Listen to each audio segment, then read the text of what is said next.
এদিকে তীব্র তাপপ্রবাহে বিপর্যস্ত যুক্তরাষ্ট্রের মধ্য এবং পূর্বাঞ্চলের কিছু এলাকা। অতিরিক্ত গরমের কারণে বাতিল করা হয়েছে স্বাধীনতা দিবস উপলক্ষে আয়োজিত শোভাযাত্রা, কনসার্ট এবং আতশবাজির মতো অনুষ্ঠান। রাজধানী ওয়াশিংটন ডিসি সহ বিভিন্ন শহরেও বাতিল হয়েছে ডজন খানেক জনসমাগমের অনুষ্ঠান।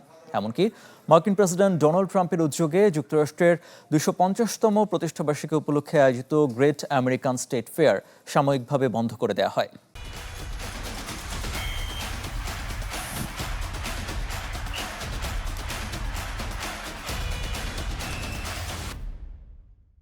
এছাড়া নিরাপত্তাজনিত কারণে ওয়াশিংটনে স্বাধীনতা দিবসের শোভাযাত্রাও বাতিল করেছে ন্যাশনাল পার্ক সার্ভিস।